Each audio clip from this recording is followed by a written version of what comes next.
Doug Ide from Guide Fishing, out with Eric and out with Brad Micro to Lakeside Bait and Tackle. We're out on Delavan waiting for a couple flags to pop, and haven't been real successful tonight, so we're going to take a couple minutes and do a video on the jigging wrap. I know a lot of you guys, I've seen a lot of videos, and I noticed we've had a lot of emails about it. I'll show you how I do them. Everybody does them different. I just run 8-pound mono to them. I like the stiffer rod, and the reason I do is because a lot of times I end up with a pike on, or even like the 18-inch walleyes, when they grab it, they smack it. So I definitely like the bigger rod, or the little bit heavier rod. So anyways, right now you can see my wrap right here. You can see the bottom. You can see my wrap right here. So I like to get her about 6 inches a foot off the bottom. A lot of times with our walleyes on Delavan, Geneva, some of the other lakes we fish, they like to sit close to the bottom, especially on nights when they go negative. Sometimes they'll just lay on the bottom. So bringing it up here, bouncing it high, doesn't always do much for us. So a lot of times what I try to do is keep it down in their strike zone. If you notice, we're only fishing 4 feet of water. A lot of times, and everybody that walleye fishes out here knows that we don't fish them deep except in the summer. So I get her down. What is that, a number 3 or number 5? Just regular number 5 wrap. So what I like to do is I like to pop it. If you pop it too fast, you can't see it. I let her sit for a second. I pop it. If we were a little bit deeper, I'd pop it a little bit higher. Usually, as a rule, I don't let it just drop. I always kind of control the fall on it.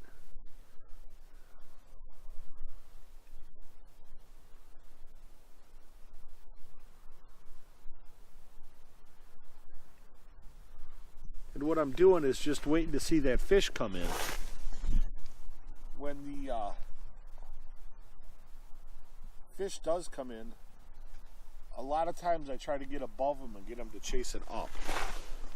What I've learned over the years is the higher I get that fish to chase, the better chances are I have of hooking it. But with the jigging wrap, I'm never constantly jigging like a bluegill. I'm always, if I'm going to do that, I'm going to bring it up, more like what you would do for your crappies, or I'm going to bring it down. But I'm a huge fan of getting that fish excited, getting them active, getting them over here, making them see it. I got to remember, with our water clear like the way it is, when we have no algae in winter, that fish can see that lure 10, 15 feet away. So it's just a matter of getting them to come over. And if you watch my line on the way back down, you'll see my line run to the right or run to the left. It does that because that jigging wrap's fluttering. And that's what you want it to do. You want to have action in it. You don't want to have that straight up and down, lethargic beat. You want to get her to move. You want to get, just like when we see things, they're active, we get excited. You want them to get excited. But like I said, I do a lot of pauses in it.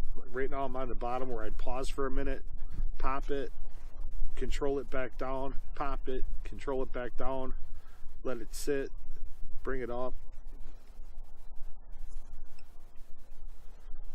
If I did have a fish on it right now, I'd pause right here and see what he does. More than likely, they'll come up with it. The higher they come up.